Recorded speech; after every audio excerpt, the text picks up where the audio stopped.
자, 이어서 진행을 합니다. 간섭법상의 법정지상권에 관한 설명 중 틀린 것은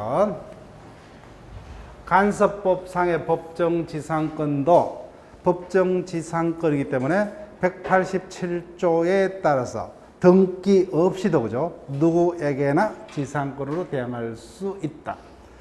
자, 그럼 지문을 볼게요. 토지의 매수인이 소유권 이전 등기를 하기 전에 토지 매수인이 소유권 이전 등기를 하기 전 아직까지 그 토지에 대한 소유권을 취득을 했어요? 못했어요? 못했죠, 그죠? 매수했지만 그때 매수인이 토지 소유자의 성낙을 봐서 건물을 신축을 했습니다. 자, 일단 간섭법상의 법정지상권이 성립하려면 출발선이 일단 뭐요? 토지 위에 건물이 존재를 해야 되고 일단 건물만 있으면 되죠. 그 건물이 허가받은 건물일 필요 없다, 그죠? 보존 등기된 건물일 필요 없어요. 건물만 있으면 좋습니다. 다만 그때 당사자가 동일하죠. 이때 소유자가 동일하다 여부는 뭐요? 언제를 기준으로 판단하느냐? 매매 등 처분 당시, 그죠? 따라서 매매 등이 있기 전에는 뭐요? 양자 소유자가 동일해야 되고 그 이후에 뭐요? 매매 등 원인 불문, 그죠? 매매가 됐든 뭐 정자가 됐든 원인 불문하고 양자 소유자를 달리하게 된 경우에 당사자 간에 뭐요? 건물 철거 등의 약정 등이 따로 없다면 건물의 소유자가 간섭법에서 법정지상권을 취득을 하더라고요. 일단은 소유자가 처음에는 동일해야 돼요. 근데 보니까 뭐요? 이 단계에서 건물은 누구 겁니까? 매수인 소유죠. 근데 아직까지 토지는 뭐요? 여전히 매도인 소유다, 그죠? 따라서 이 경우 이미 처음부터 소유자가 다르기 때문에 간섭법상의 법정지상권은 성립할 수 없다, 맞죠? 그 다음 간섭법상의 법정지상권은 건물 철거 등의 약정이 없는 경우죠. 그러면 이를 포기할 수 있죠, 그죠? 따라서 건물과 토지가 동일하게 속했습니다. 근데 매수인이 뭐예요? 건물만 매수했다, 그죠? 그럼 건물 소유란 법정지상권이 간섭법상의 법정지상권을 취득할 수 있음에도 불구하고 건물 소유를 목적으로 토지 임차권 계약을 체결했다, 그죠? 그러면 간섭법상의 법정지상권은 포기한 게 됩니다. 그래서 포기할 수 있다, 그죠? 그 다음 3번 토지 공유자, 즉 토지는 공유관계입니다. 근데 그 공유자 중 이름이 뭐예요? 지분의 과반수의 지분을 갖는 일부 공유자들만의 동의해서 건물을 신축했다. 건물은 뭐예요? 단독 소유죠. 토지는 공동 소유. 이미 이 단계에서 양자 소유자가 다르다, 그죠? 그래서 건물 소유랑 간섭법의 법정지상권은 성립할 수 없다. 그 다음 4번 토지 소유자가 담보 목적으로 채권자에게 그 토지의 가등기를 마쳤다. 자, 가등기 밑에다가 담보 가등기는 저당권과 동일합니다. 그 저당권 이렇게 적었어요.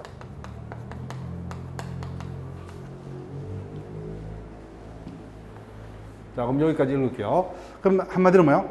저당권을 설정했어요. 토지에. 근데 저당권을 설정할 당시에는 토지에는 건물이 있었다 없었다? 없었잖아요. 그 이후에 그죠? 건물이 지어졌다는 거예요. 따라서 토지에 저당권이 설정될 당시에 건물소유란 법정지상권이 성립하려면 뭐예요? 건물이 존재하고 있어야죠. 근데 그 토지에 저당권이 설정될 당시에는 즉 담보가등기는 저당권하고 똑같아요. 담보가등기는 저당권하고 똑같기 때문에 저당권 설정 당시에 건물이 없었다는 의미예요. 그 이후에 뭐예요? 건물이 지어지더라도 뭐예요? 간섭법상의 법정지상권은 성립할 수가 없다고요. 건물 소유를 목적으로 성립한다는 게 틀렸습니다. 그 다음 5번 토지를 제3자에게 매도하고 이전 등기를 하기 전에 매도인 아직까지 뭐예요? 매도인이 등기를 안 넘겨줬기 때문에 토지 소유자다, 그죠? 그 상태에서 매도인이 그 토지에 건물을 신축하고 그 이후에 토지 소유권 이전 등기를 했더라도 뭐예요?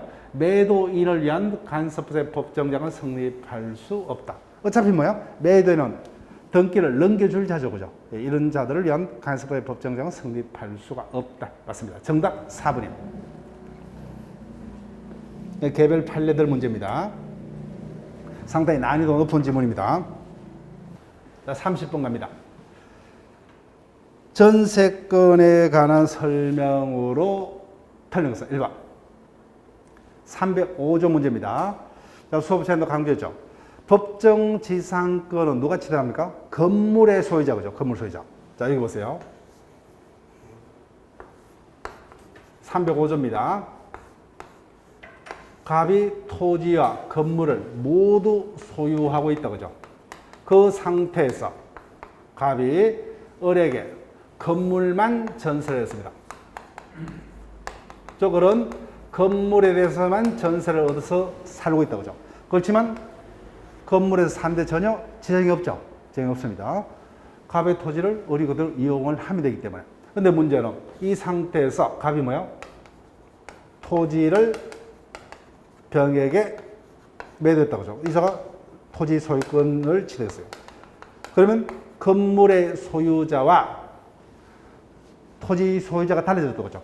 그때 누가요? 건물 소유자가 법정지상권을 취득한다. 이 경우 전세권자 을이 취득합니까? 전세권 설정자 갑이 취득해요? 갑이다, 그죠? 예, 305조.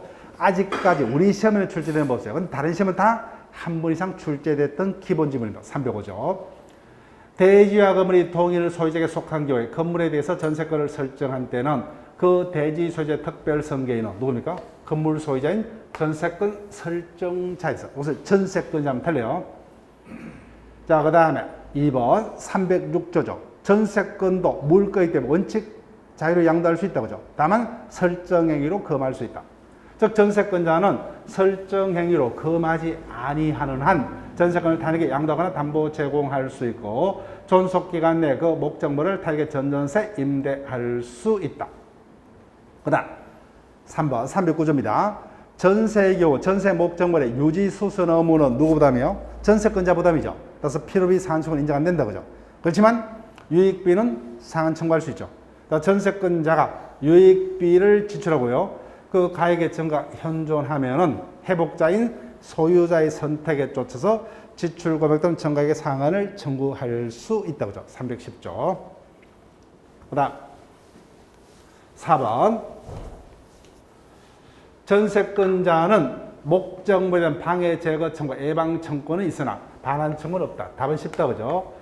전세권은 용익물거이죠. 그 목적물을 존속기간에는 자신만이 용도에 쫓아서 배타적으로 점유 사용할 수 있죠. 그래서 반환 청구가 있다, 그죠? 반환 청구권이 없는 물건은 두 가지밖에 없죠. 저당권과 지역권. 그 다음 5번. 타인의 토지에 있는 건물에서 전세권을 설정한 데는 뭐예요?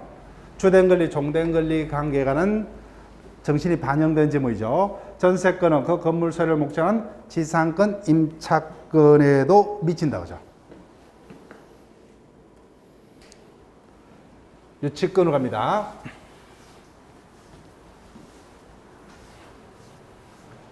유치권에 관한 아래 설명 중 틀린 것은 유치권자가 유치하고 있는 물건은 타인 소유 물건이죠. 따라서 원칙적으로 유치권자는 뭐예요?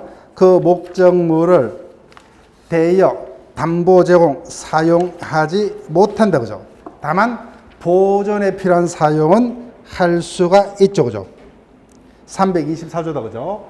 따라서 일정한 경우에는 사용할 수 있다, 그죠? 즉 보존에 필요한 범위에서는 사용할 수 있다. 다만 그로 인한 이익이 있으면 부당이도 반환됩니다. 그 다음에 323조 질권자에게도 똑같이 인정되는 지문이죠.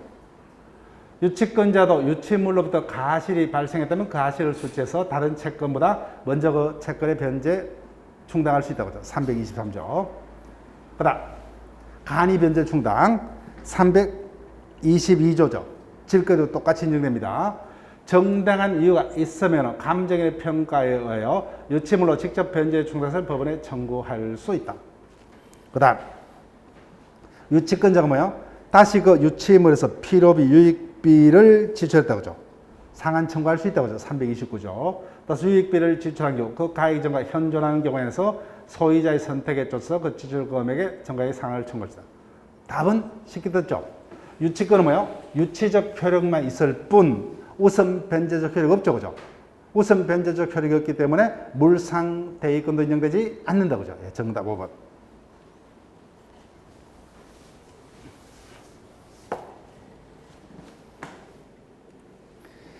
자, 물권법의 마지막 문제로 갑니다.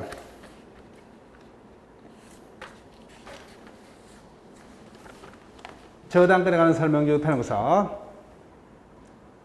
1번 수개의 채권을 담보하기 위해서 동일한 부동산에 여러 개의 저당권이 설정된 경우 그 수리는 설정 등기 선우에 의한다. 맞죠? 그죠? 자, 그 다음 2번 저당권. 저당권은 뭐예요? 누가 경매를 신청하던 그 목적물에 존재하는 모든 저당권을 다 소멸한다. 그죠? 그러니까 소순위 저당권자가 경매를 신청을 하더라도 뭐예요? 선순위 저당권은 소멸한다. 그죠? 다만 배당 순서에 따라서 우선 변제를 받습니다. 그 다음 3번 저당권이 설정이 됐다면 358조 문제죠. 법률의 특별 규정 또는 설정에 다른 약정이 없으면 저당 부동산에 부합된 물건과 종물에도 미친다. 그죠? 이때 종물 부합물은 설정 전에 부합물 종물뿐만 아니라 뭐요? 설정의 부합물 종물도 포함이 된다. 그죠?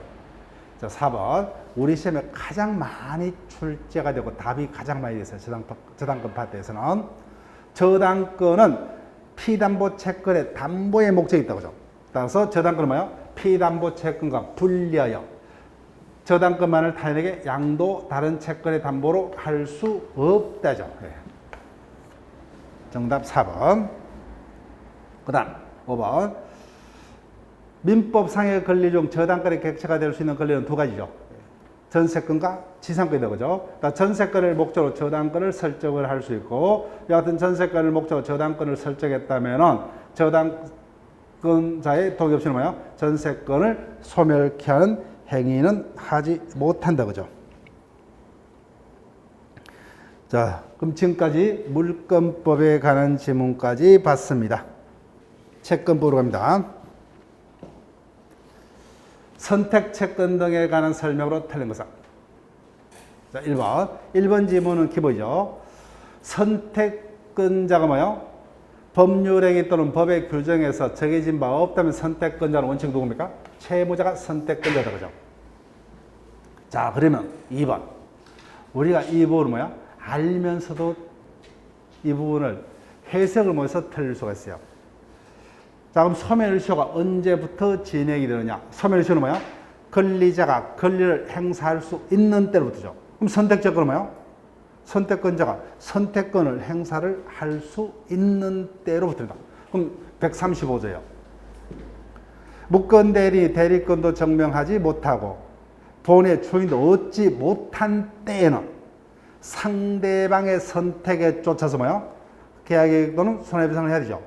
두 개 중에 하나를 누가 선택합니까? 상대방이. 상대방 언제 선택할 수 있어요? 무권대리 대리권도 증명하지 못하고 본의 주인도 얻지 못한 때죠. 그때 선택을 할 수 있다고 하죠. 따라서 무권대리의 상대방에 관련한 계약이익 또는 손해배상 청구권은 뭐예요? 무권대리 행위를 한 때부터가 아니라 뭐예요? 두 가지 중에 하나를 선택할 수 있는 때죠. 선택은 무권대리 대리권을 증명하지 못하고 본의 초인도 얻지 못한 때부터 선택할 수 있죠. 그때부터 소멸시효가 진행이 됩니다. 정답이 2번이에요.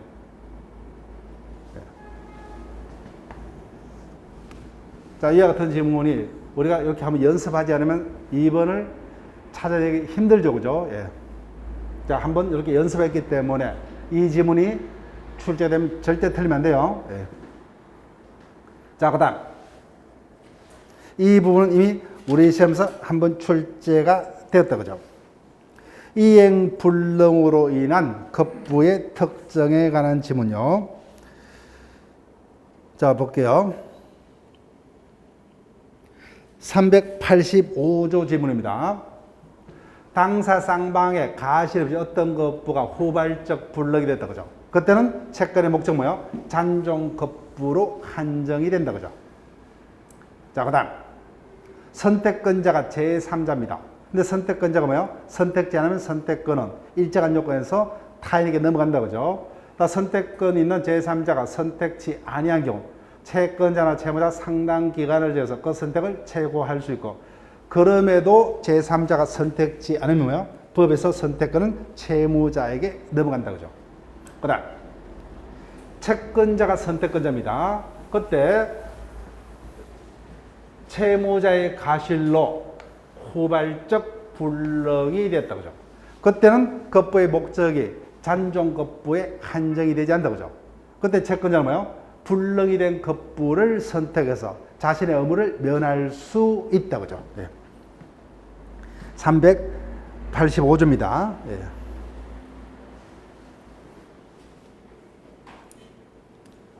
그래서 이 지문 여러분이 조문을 펴두시고 다시 한번 고민해 보시고 자 34번 채권 총론에서 두 문제가 출제가 된다 그죠?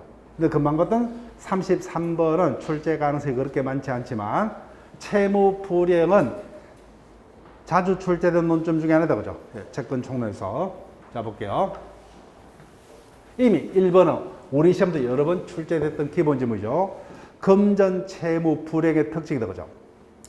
금전 채무 불이행이 있으면 손해배상에 관해서는 뭐예요? 채권자는 채무 불이행 사실까지만 입증을 하면 좋고 손해 발생은 입증할 필요가 없다 그죠? 입증할 필요가 없다. 그다음 두 번째 채무자도 뭐예요? 일반적인 채무 불이행에 대해서는 자신에게 기책이 없음을 입증하면 책임을 면할 수 있으나 금전 채무 불이행으로 한 손해배상에서는 가실 없음을 항변하지 못한다 그죠? 무조건 책임을 져야 되죠 그죠? 자, 그 다음 손해배상액의 애정이죠. 398조. 그 애정이 부당히 가하다면 뭐야? 법원이 직권 후 적당히 감액할 수 있다. 그 다음 당사자가 위약금을 약정했다. 그죠? 그때는 위약금의 약정은 원칙 손해배상액의 애정액으로 추정한다. 그죠? 그래서 가하다면 법원이 직권 후 감액할 수 있다. 답은 쉽게 떴어요. 채권자 지체 중에 그죠? 는 채무자의 책임이 경감되죠. 그래서 이자 있는 채권일자도 뭐야? 채권자 지체준 이자를 지급할 필요가 없다죠. 402조. 정답은 5번입니다. 자, 지금부터는 계약 강론에 관한 질문이 진행이 될 겁니다.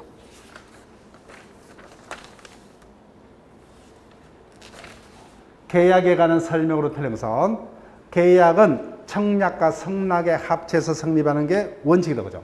그때 청약은 성락만 있으면 곧바로 계약이 성립할 수 있는 확정적인 의사표시여야 된다. 그죠? 그래서 534조죠. 성락자가 청약에 대해서 뭐예요? 변경 또는 조건을 붙여서 성락할 때는 청약의 거절이 된다. 그죠? 청약의 거절과 더불어 새로운 청약을 한 것으로 간주된다. 그죠? 그래서 이에서 청약자가 오케이지 않으면 계약은 성립할 수가 없다. 자, 그 다음에 3번. 매매 목적물을 인도하기 전. 매매 계약이 있었지만 뭐야? 아직 인도 전이라면 원칙적으로 뭐야? 그 목적물로부터 생기는 가실은 누가 수취권자예요? 매도인이 수취권자죠. 그죠? 다만 그 경우라도 매수인이 매매 대금을 모두 완납했다면 뭐야? 그때는 수취권자가 누굽니까? 매수이죠. 그죠? 예, 틀렸습니다. 민법 총칙 문제다. 그죠? 예. 그 다음 4번. 청약의 상대방이 성락을 거절했습니다.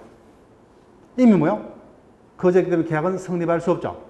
그때 성락기간 내 생각을 바꿔서 뭐요? 성락하도록 이미 거절의 의사표시가 도달했다면 계약은 성립할 수가 없다. 그죠? 그 다음 5번.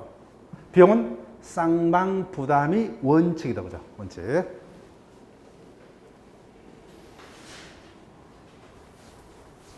36번으로 갑니다. 계약에 관한 설명으로 옳은 것은 자, 민법상 전형계약은 15가지 종류가 있는데 쌍무계약과 편무계약으로 나뉜다. 그죠? 이때 편무는 100% 편무는 세 가지고죠. 정력, 그 다음에 뭐요? 사용대차, 현상 광고 계약이 편무다 그죠. 나머지는 100% 쌍무도 있고 뭐요? 쌍무 편무가 가능한 것도 있다 그죠. 100% 편무는 세 가지밖에 없어요. 그다음 유상무상, 전형계약 중 100% 무상은 두 가지밖에 없죠. 정려와 사용대차다 그죠. 나머지는 뭐예요? 100% 유상도 있고 유무상이 가능한 것도 있다 그죠.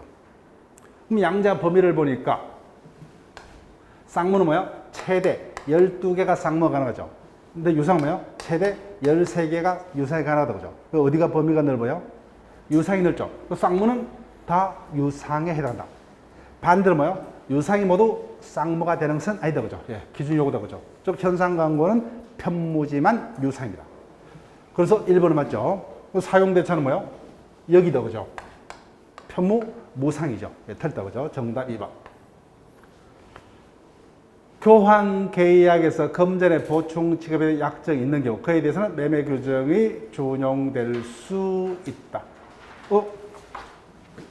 정답은 1번이죠. 옳은 것이네요 그죠. 옳은 것은 틀린 것으로 갔다 그죠. 옳은 것입니다. 자, 3번. 그래서 당사자 뭐요? 자신의 물건과 상대방의 물건을 서로 맞바꾼다 그죠. 근데 가격이 100% 똑같을 수 없죠 그죠. 그래서 같지 않으면 일부 부족 부분은 돈으로 메꾸죠 그죠. 근데 그 부분은 매매하고 똑같죠. 그래서 그 부분은 매매에 관한 규정이 당연히 준용됩니다. 그 다음에 유상 무상을 구별하는 시력은 뭐요? 매매에 관한 규정의 적용 여부요. 특히 담보 책임의 적용 여부입니다.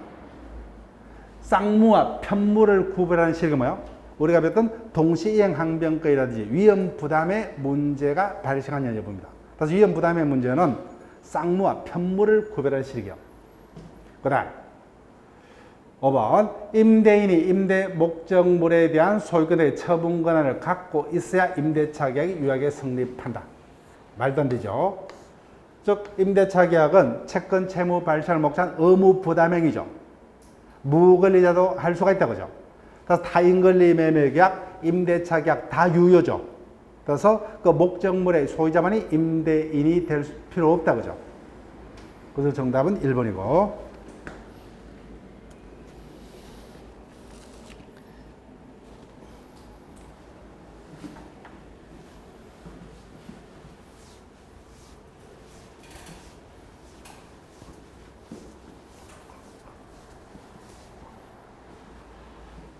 동시이행 항변권으로 갑니다. 536조입니다.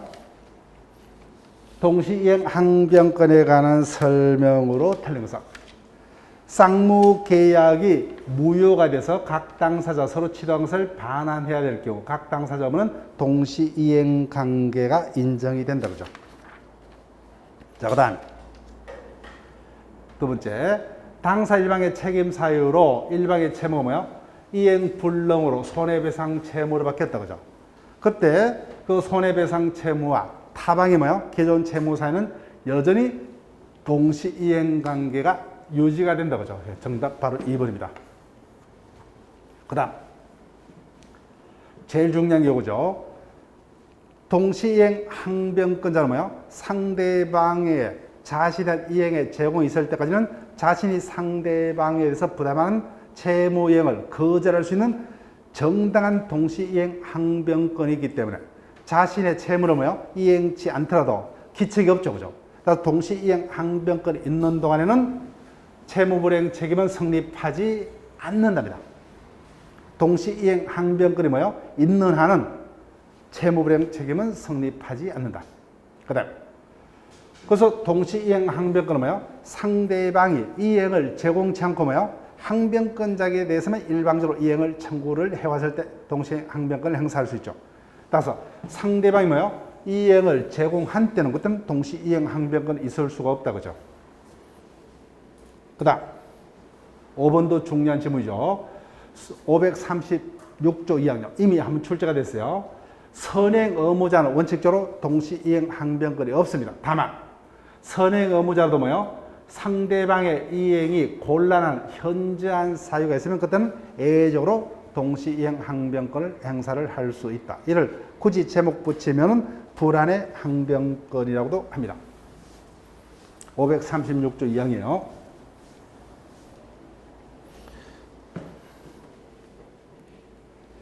38번 문제로 갑니다. 갑은 자신의 액수 토지를 을에게 매도하는 계약을 체결하고 을로부터 계약금을 받다. 565조에 관한 계약금에 관한 문제다. 그죠? 예, 틀린 것은. 그래서 계약금이 지급됐다면 당사자나 다른 특별한 의사표시가 없으면 원칙요 해약금으로 추정한다. 그죠? 따라서 일방이 이행에 착수할 때까지 계약금을 지급한 자는 계약금을 포기하고 수령한 자는 뭐예요? 그 배액을 상해서 계약을 해제할 수 있다. 그 다음 2번 두 번째죠. 각과 을이 계약금을 위약금으로 약정했다. 그죠? 그때 위약금에 약정했으면 그 위약금은 손해배상액의 예정액으로 추정한다. 그죠? 자, 그 다음 3번. 그래서 해약금에 의한 계약 해제는 뭐예요? 일방이 이행에 착수하기 전까지죠. 따라서 이미 뭐예요? 일방이 이행에 착수했다면 계약금에 의한 해제는 불가능하다. 그죠? 그래서 을이 중도금 기입 전에 뭐예요? 중도금을 이미 지급했죠. 기한에 이건 포기할 수 있죠. 그죠? 따라서 이미 이행이 되어버렸어요. 그럼 더 이상 계약금에 의한 해제는 불가능하죠. 따라서 이미 중도금이 지급됐기 때문에 매도인갑은 을로부터 받은 뭐예요? 계약금의 배액을 상환하더라도 계약을 해제할 수 없다. 그죠? 따라서 일방이 이행에 착수하기 전까지만 가능합니다. 이미 뭐예요? 이행이 착수가 되어버렸죠. 그죠? 그래서 반드시 내가 중도금을 약속한 날짜에 지급할 필요 없죠. 그처럼도 미리 지급할 수가 있다. 그죠? 자, 그 다음 4번요. 계약금 계약은 요물 계약이다 했죠. 그죠? 요물 계약. 따라서 언제 성립합니까? 약속된 계약금의 전액이 교부가 됐을 때. 그죠? 따라서 을이 갑에게 약정한 계약금의 일부만 지급했다. 그죠? 그때 갑이 계약금 계약에 대해서 매매 계약을 해지하려면 뭐예요? 수령한 금액의 배액이 아니라 뭐예요? 약정한 금액의 배액이라 한다. 그죠? 수령한 금액의 100만 원 계약금을 해제할 수 없다. 그죠? 그 다음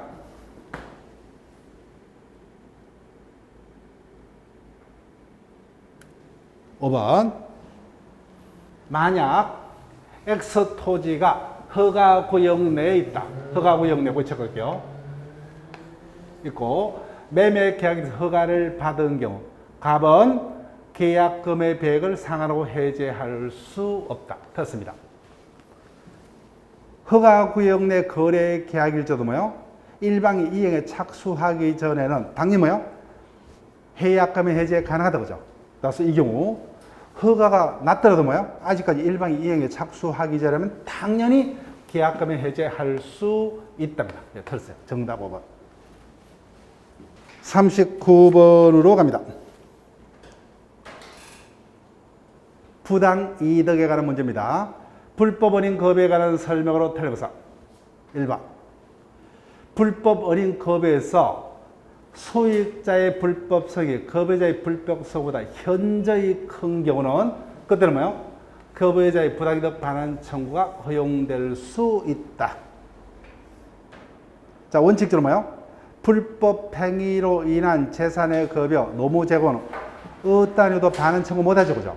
자, 그런데 예를 들게 되면 율락 여성과 포주 사이 뭐예요? 율락의 대가를 누가 도관합니까? 포주가 도관을 한다. 그죠? 근데 이와 같은 행위는 당연히 103조 위반을 모여죠. 그때 그 율락 생활이 끝났을 때 돌려달라. 그죠? 그게 만약에 103조 반사이질서 불법 행위라는 이유를 고집하는 순간 뭐예요? 둘 다 나쁘기 때문에 반환 청구를 하지 못한다. 뭔가 이상하다. 그죠? 둘 다 나쁘지만 그 불법성을 뭐예요? 크기를 비교하니까 포주의 불법성이 압도적으로 크더라고요. 그죠? 그런 경우에는 경제적 약자를 보할 목적으로 율락녀는 뭐예요? 율락의 대가를 반환 청구할 수 있답니다. 그렇지만 포주는 뭐예요? 사전에 어떤 화장품 값이나 옷값을 미리 빌려줬죠. 이와 같은 얘기는 불법 어린 금액이기 때문에 반환 청구할 수 있다 없다? 없다. 이렇게 합니다. 그런 식으로 이해를 하시면 돼요. 자, 그 다음 2번. 다만 불법원인 거배로서 반환 청구 못하는 수익은 뭐예요? 그 불법한 수익이 수익자에게 종국적으로 기속이 되어야만 한다 그죠? 그래서 도박 채무자 갑이 뭐예요? 그 도박 채무를 담보할 목적으로 채권자 앞으로 저당금만 설정을 했습니다. 이 단계에서는 도박으로 인한 채무의 불법 수익이 종국적으로 도박 채권자에게 기속이 되지 않았다 그죠? 그때는 저당금 설정, 저당금 등기를 뭐야? 말소 청구할 수 있다 그죠? 그 다음 3번 불법의 원인으로 금원을 거비한 사람은 어떠한이도 반환 청구 못한다 그죠? 어떠한이도 반환 청구 못해요. 부당이득 또는 뭐요? 소유권에게 어떠한 이유도 반환 청구 못한다 그죠? 단순히 맡겨둔 것이다 그죠? 그러한 이유도 반환 청구할 수 없다. 여하튼 불법인 거배가 인정되면 어떠한 이유도 반환을 청구할 수 없다. 자, 그 다음 4번입니다. 원인되는 행위가 선량한 풍속 기타 사회질서에 위반하지 않더라도 법률의 금지에 위반하는 경우는 민법 746조 규정 불법 원인에 해당한다. 됐다 그죠? 불법 원인 겁에서 불법 원인은 반사회 질서 행위만을 말죠. 그래서 강행법규 위반 행위라도 그 행위 자체가 반사회 질서 행위가 아니라면 불법 원인 겁에 해당되지 않는다 그죠? 그 수업 시간 제가 어떻게 이야기했어요? 무효는 여러 가지 원인이 있지만 크게 두 가지 그죠? 그 무효의 원인이 103조 무효다 그죠? 103조 위반. 나머지 무효다 그죠?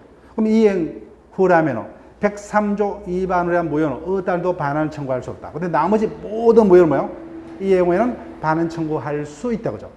그래서 불법 원인 거배가 되는 무효는 뭐예요? 103조 위반의 반사회 질서 행위에만 하나입니다. 그 정답 4번. 자, 그 다음에 그래서 앞에서 봤던 3번 지문하고 2번 지문하고 달라요. 도박 채무자 갑이 뭐예요? 도박 채권자에게 도박 채무를 담보할 목적으로 뭐예요? 아예 등기까지 넘겨줘 버렸어요. 그때는 종국적으로 불법한 이익이 채권자에게 기속이 돼버렸죠. 그죠?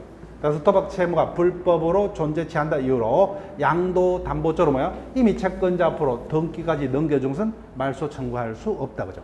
저당금만 설정한 단계에서는 뭐야? 말소 청구할 수 있지만 이전 등기까지 넘겨준 경우는 말소 청구하지 못한다.